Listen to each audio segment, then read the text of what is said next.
Between 1803 and 1813, the architectural landscape of the American frontier transformed from log cabins and wooden structures into neoclassical marble buildings with precision-engineered domes. In Philadelphia, the Second Bank of the United States rose in 1824. 8 Doric columns, each one hewn from single blocks of marble weighing 23 tons. The construction records list 47 laborers. The timeline, 11 months from foundation to cornice. In that same decade, Baltimore erected the Washington Monument. 178 feet of stacked marble. Interior spiral staircase with 228 steps, each cut to identical dimensions. Labor force documented, 62 men. No steam-powered machinery. No modern cement. The math creates friction against the narrative. Because across the Atlantic, in cities with established guilds, centuries-old quarries, and deep financial systems, they were still building with timber. This is a documentary exploration of architectural patterns in early 19th century America, examining construction records, material sourcing, and timeline analysis. What follows is not presented as definitive conclusion, but as examination of documented evidence that resists easy categorization. The United States Capitol building underwent expansion between 1803 and 1813. The dome alone required 250 tons of sandstone and marble. Congressional records show appropriations totaling $188,000. For context, that sum in 1803 could purchase roughly 1,200 acres of prime Virginia farmland. The dome wasn't just decorative, it was engineered. Load-bearing calculations for the rotunda required understanding of compression ratios that wouldn't appear in American architectural textbooks for another 30 years. Benjamin Latrobe oversaw the work. His correspondence survives. In an 1805 letter to Jefferson, he mentions skilled European craftsmen brought specifically for the Capitol stonework. He lists 17 names. All of them Italian, French, or German. Here's where the accepted timeline begins to feel compressed. Those 17 men didn't just cut stone. They carved acanthus leaves into column capitals with depths varying by less than half an inch across 48 individual pieces. They created interior molding with repeating geometric patterns accurate to within a quarter degree of angle. This level of precision typically required decades of apprenticeship. Guild systems. Generational transfer of technique. The American frontier in 1803 had none of this. Yet the buildings appeared. Not just one. Not just in one city. Richmond, Virginia. The state capitol designed by Jefferson himself, completed 1788, but massively expanded in 1806. The expansion added wings with ionic columns, each one monolithic. 16 tons of Virginia marble, quarried 80 miles away and transported by wagon. The wagon roads barely existed. Transportation records show the James River Canal system, which would supposedly facilitate such hauling, wasn't completed until 1840. The timing raises questions about logistical sequences that don't appear in construction narratives. Nashville, Tennessee. Between 1845 and 1859, the state capitol rose on a hill overlooking the Cumberland River. Limestone. Gothic Revival styling. Tower height, 206 feet. The building required foundations dug 40 feet into bedrock. Tennessee's population in 1845, just under 1 million people. 90% agricultural. The number of documented stonemasons in state records, 41. 41 craftsmen couldn't have produced the estimated 16,000 cut stones that formed the building's exterior in 14 years. Not while also fulfilling commissions for churches, courthouses, and private estates across the state. The accepted explanation involves itinerant labor. Craftsmen traveling circuit routes, moving from project to project. But the timeline compression remains. The buildings appeared faster than the documented labor pool could have produced them. And they appeared with consistency. Boston. The Massachusetts State House, completed 1798, expanded 1831.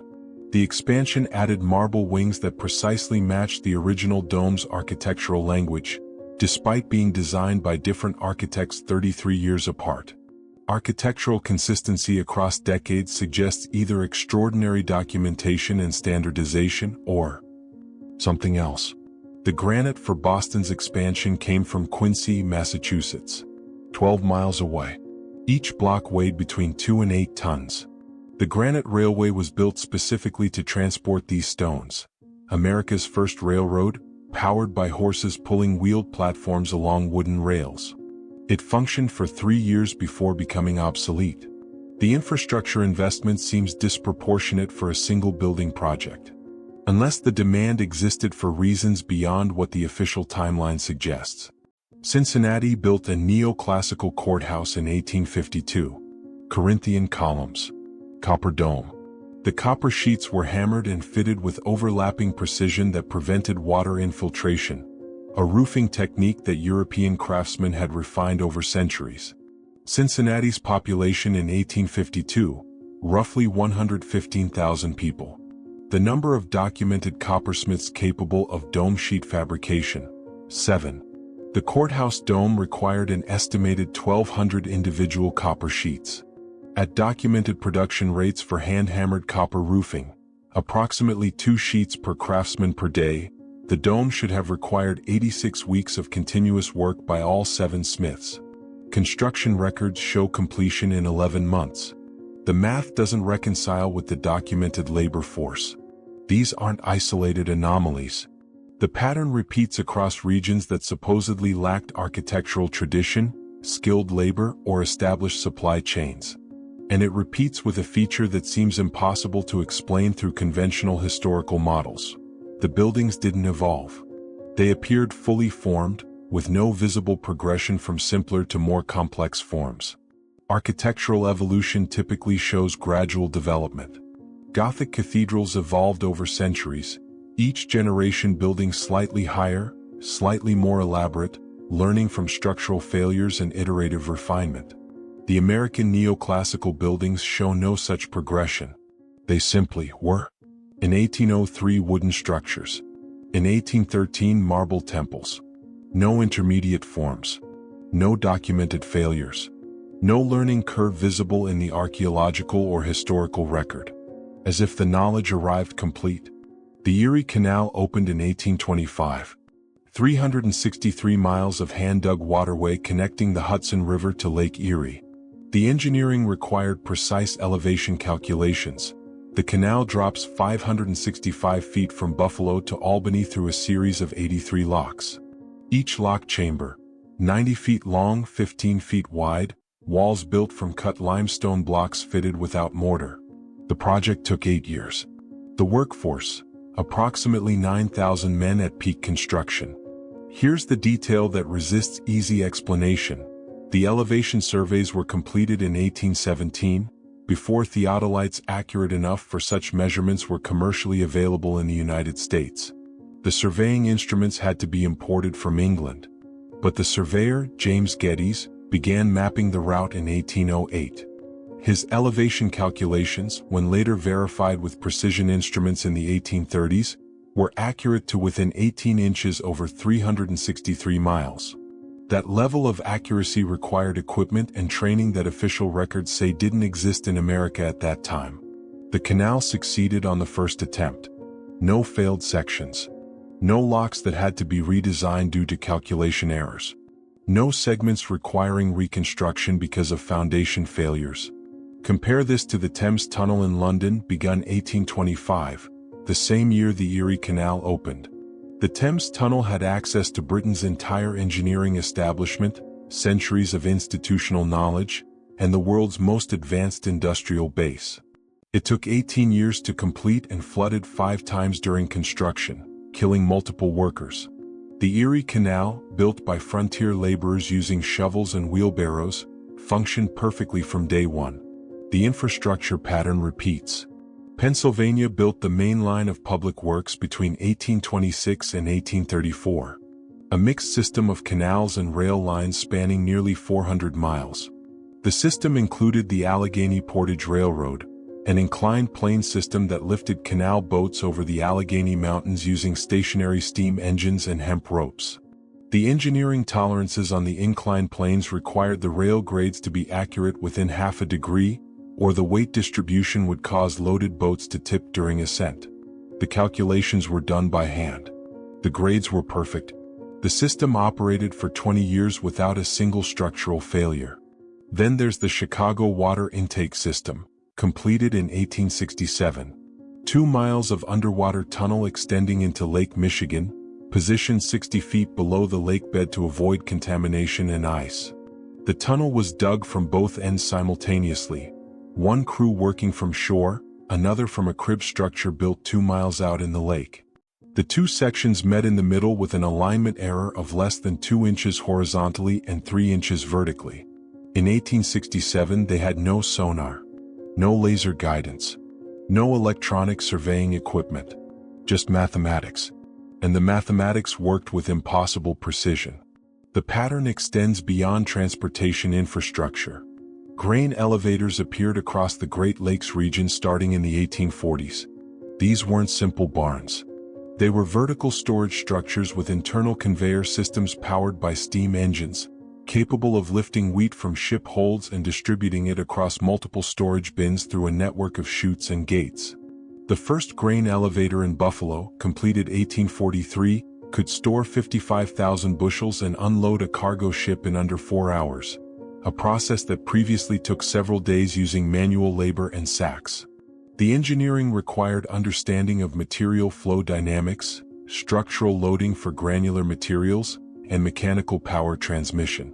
These weren't established engineering disciplines in 1843. The textbooks teaching these principles wouldn't be published until the 1870s. Yet the elevators functioned. And they appeared across multiple cities: Buffalo, Chicago, Toledo, Milwaukee, all within a 5-year span, all using nearly identical designs despite being built by different companies with supposedly independent engineering teams. The design consistency suggests either centralized knowledge distribution or inheritance from a common source. Official records support neither explanation. The electrical grid system shows the same pattern. When Edison's Pearl Street station opened in Manhattan in 1882, it powered 400 lamps across a 1 square mile service area. Within 3 years, similar stations appeared in dozens of American cities, each with distribution systems that required calculating voltage drop across copper wire networks, load balancing for variable demand, and safety systems to prevent fires. The speed of adoption outpaced the training infrastructure. In 1882, there were no electrical engineering programs in American universities. The first such program wouldn't be established at MIT until 1882, the same year Pearl Street opened. So where did the electricians come from? Employment records from the Edison companies list hundreds of trained electrical workers in 1883 and 1884. Their training histories remain undocumented. The records simply list them as experienced. Experienced in a technology that was publicly demonstrated for the first time 2 years earlier. The administrative systems parallel the infrastructure complexity. The U.S. Postal Service in 1860 operated 28,498 post offices. Mail sorting, routing, and delivery across a nation of 31 million people spread across 3 million square miles. The organizational structure required standardized addressing conventions, systematic route planning, personnel management systems, and financial accounting across thousands of semi-independent offices. This level of administrative standardization typically evolves over generations. The British postal system, often cited as the model for the American version, took nearly 2 centuries to reach comparable complexity. The American system achieved it in roughly 4 decades. The land survey system shows similar impossible efficiency. The Public Land Survey System, established 1785, divided the Western Territories into a grid of townships, each 6 miles square, subdivided into 36 sections of 1 square mile each. By 1890, surveyors had mapped 1.5 billion acres using this system. The surveys required astronomical observations to establish meridians, careful chain measurements over rough terrain, and detailed documentation of every corner marker, natural feature, and boundary line. The surveying teams worked in territories without roads, without supply lines, often in hostile conditions.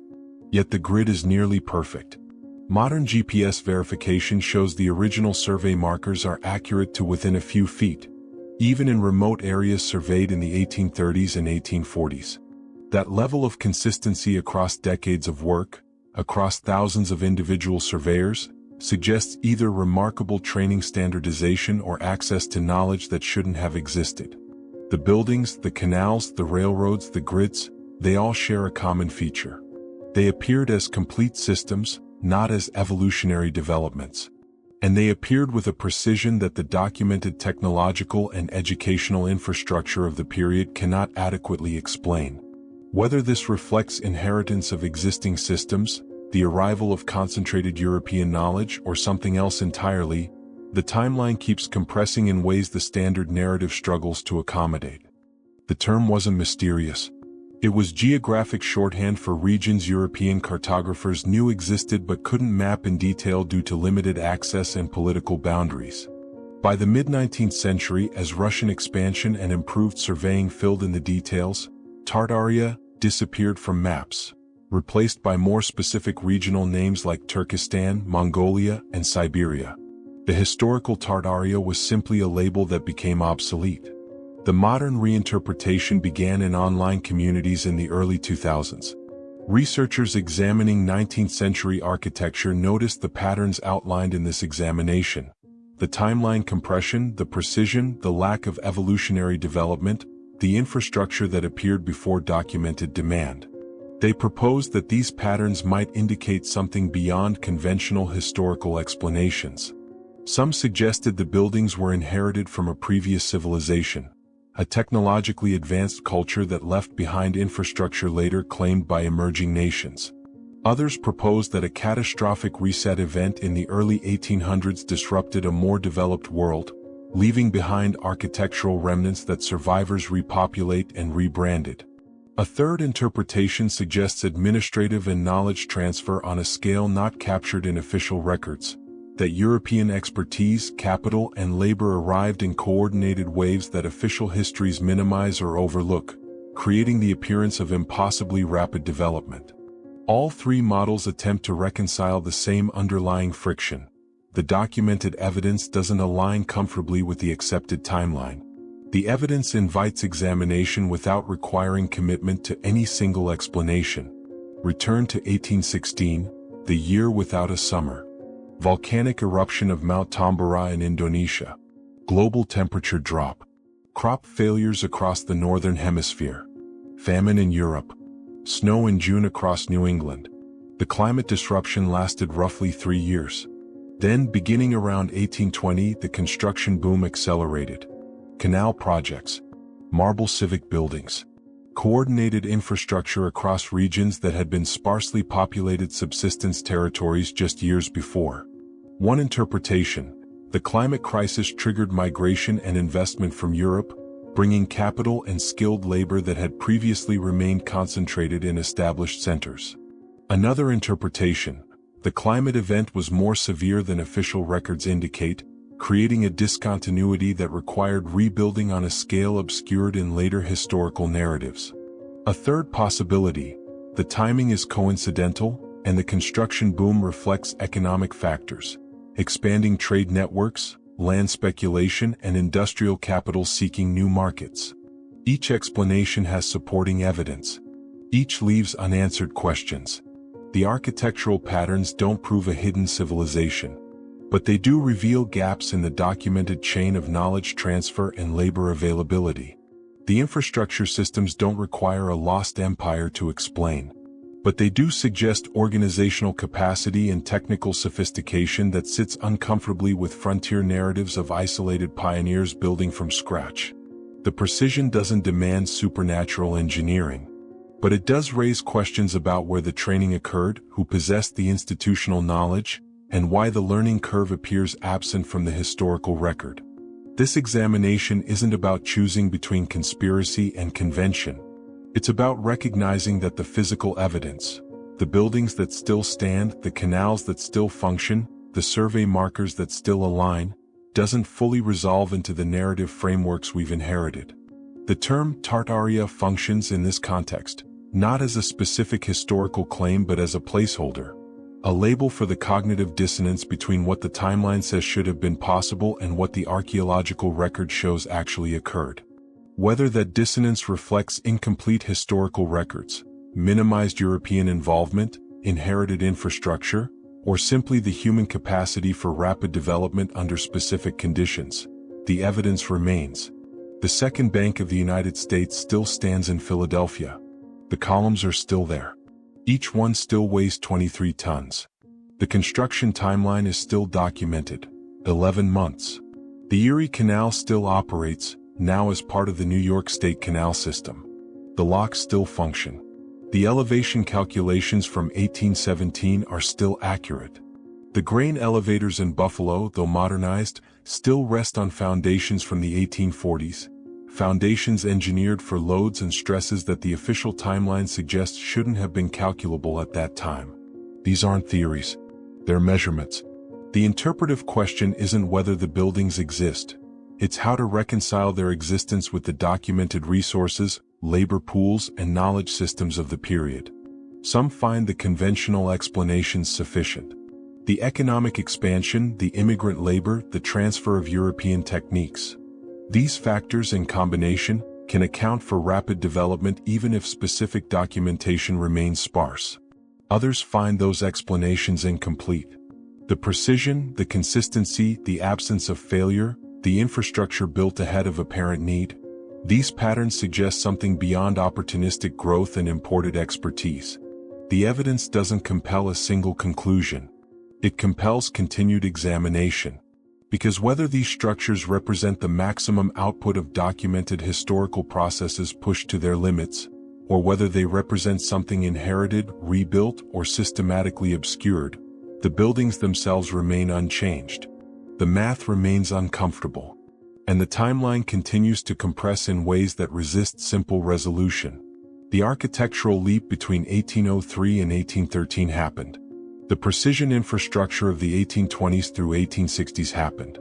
The administrative systems that coordinated continental-scale organization happened. What remains open is the question of how completely we understand the mechanisms that made them possible. The invitation, ultimately, is not to accept a particular answer,